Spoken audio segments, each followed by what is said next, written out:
ನನ್ನ ಮತದಾನ ಇರುವಂಥ ಬೂತ್ನಲ್ಲಿ ಇವತ್ತು ಬಹುಶಃ ಆ ಒಂದು ವ್ಯಾಪ್ತಿಯಲ್ಲಿ ಸ್ಪರ್ಶಿಸಿದಂತಹ ಅತ್ಯುತ್ತಮವಾದ ಮತ್ತು ಜನರಿಗೆ ಸ್ಪಂದಿಸುವಂತಹ ಮತ್ತು ಸರ್ಕಾರದ ವಿವಿಧ ಸವಲತ್ತುಗಳೇನಿದೆ ಅದು ಕಾಲ ಬುಡಕ್ಕೆ ಮುಟ್ಟಿಸುವಂಥ ಮತ್ತು ಸರ್ಕಾರದ ಸವಲತ್ತು ಬರದಿದ್ದಲ್ಲಿ ಸರ್ಕಾರಕ್ಕೆ ಎಚ್ಚರಿಕೆಗೊಳಿಸಿ ಆ ಸವಲತ್ತು ಮುಟ್ಟಿಸೋಕ್ಕೆ ಪ್ರಯತ್ನ ಪಡುವಂಥ ಆ ವ್ಯಕ್ತಿತ್ವದಂಥ ಅಭ್ಯರ್ಥಿನ ಮತ ನಾವು ಕೊಟ್ಟಿದ್ದೇವೆ.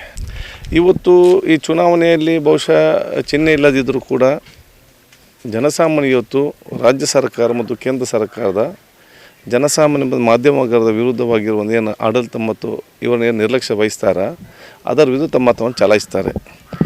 ಈ ಗ್ರಾಮ ಪಂಚಾಯತ್ ಕೊಡುವಂಥ ಪ್ರತಿಯೊಂದು ಮತವು ಆ ಒಂದು ಬೆಂಬಲಿ ಕೊಡುವ ಮತ ಜೊತೆಯಲ್ಲಿ ರಾಜ್ಯ ಮತ್ತು ಕೇಂದ್ರ ಸರ್ಕಾರ ಕೊಡೋದು ಎಚ್ಚರಿಕೆ ಗಂಟೆಯಾಗಿರುತ್ತದೆ.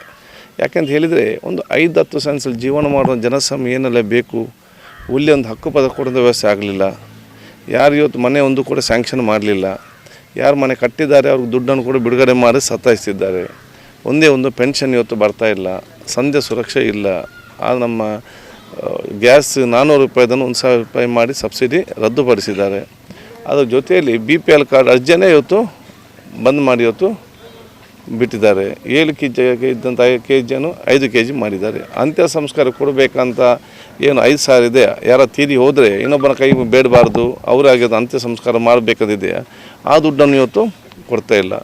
ಇವತ್ತು ಬಹುಶಃ ಈ ವಿಶೇಷ ನಮ್ಮ ಈ ಬರ ಬಂದ ನಂತರ ನಮ್ಮ ಅತಿವೃಷ್ಟಿ ಆದ ನಂತರ ಈ ತಾಲೂಕಿನಲ್ಲಿ ನಮ್ಮ ಕ್ಷೇತ್ರ 162 ಮನೆಗಳು ಡ್ಯಾಮೇಜ್ ಆಗಿದೆ. ಒಬ್ಬನಿಗೊಂದು ನ್ಯಾಯ ಪೈಸೆ ಕೂಡ ಇವತ್ತು ಕೊಡಲಿಲ್ಲ.